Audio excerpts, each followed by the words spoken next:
परमपिता परमात्मा और उनकी सभी पवित्र आत्माओं को नमस्कार।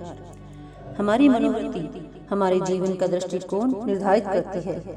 जितना ऊंचा हमारा दृष्टिकोण होता है उतना ही हम अधिक अनासक्त होते जाते हैं और भजन सुमिरन करने के लायक बन जाते हैं। भजन सुमिरन हमारी मनोवृत्ति में सहायक होता है क्योंकि यह हमें उन ब्रह्मांडी ऊंचाइयों पर ले जाता है जहाँ से हमें जीवन के नाटक बहुत छोटे और महत्वहीन नजर आते हैं। फिर ये कोई विशाल न सुलझ सकने वाली समस्याएं नहीं रह जाती। भजन सुमिरन में हमारी मनोवृत्ति निस्वार्थ भाव से स्वयं को अंदर सतगुरु के हवाले करने की होनी चाहिए और हमें किसी परिणाम अथवा अंतर में दृश्य देखने की आशा नहीं रखनी चाहिए।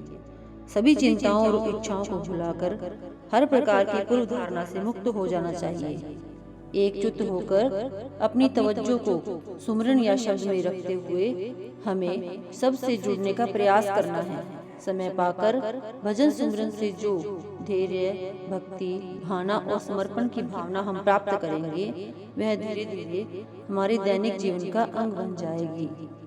हम अपने भाग्य में लिखी घटनाओं के चक्र को नहीं बदल सकते, लेकिन सतगुरु के हुक्म में रहकर और भजन सुमिरन करके हम उन कर्मों का हिसाब देते हुए शांत और प्रसन्न रह सकेंगे।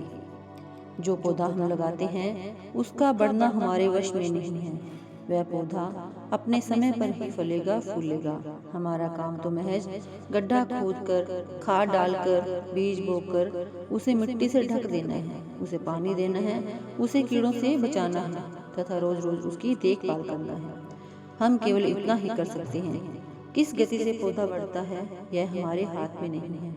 अगर भजन सुमिरन के प्रति भी हमारी ऐसी ही मनोवृत्ति या दृष्टिकोण हो जाए तो हम सतगुरु के काम में बाधा नहीं डालेंगे और आध्यात्मिकता का पौधा निश्चय ही बढ़ेगा और हमारे जीवन में फलीभूत होगा।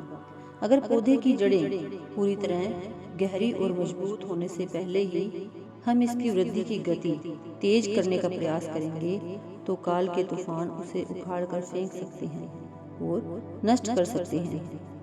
अगर हम जल्दबाजी करेंगे अपनी आशाओं को पूरा करने और रूहानी नज़ारे देखने के लिए सतगुरु पर जोर डालेंगे तो हम उनके काम में अड़चन पैदा करेंगे।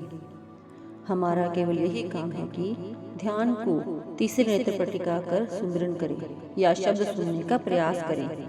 हमारा केवल इतना ही फर्ज है। हमें तो केवल सतगुरु की हिदायतों का पालन करना है और बाकी सब सतगुरु की मौज पर छोड़ देना है।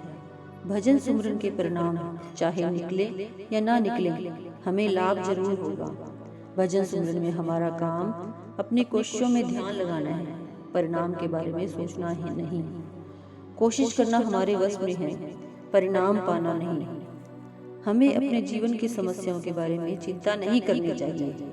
जब हम चिंताओं से ग्रस्त मन के साथ भजन सुमिरन के लिए बैठते हैं तो हमारे लिए आंखों के पीछे तीसरे तिल पर ध्यान को एकाग्र करना मुश्किल हो जाता है। अगर हम जिंदा दिली से समस्याओं का सामना करेंगे तो हम भजन सुमिरन में तनाव रहित और खुशी के माहौल में बैठ सकेंगे और हमारे लिए अपने ध्यान को तीसरे नेत्र पर एकाग्र करना आसान होगा। अगर हम पॉजिटिव थिंकिंग रखें तो यह संसार हमारे लिए खुशी का स्रोत बन जाता है और हमें हर चीज में परमात्मा की इच्छा काम करती दिखाई देती है और हम उसकी रचना के द्वारा उसकी भक्ति करने लगते हैं। Thank you.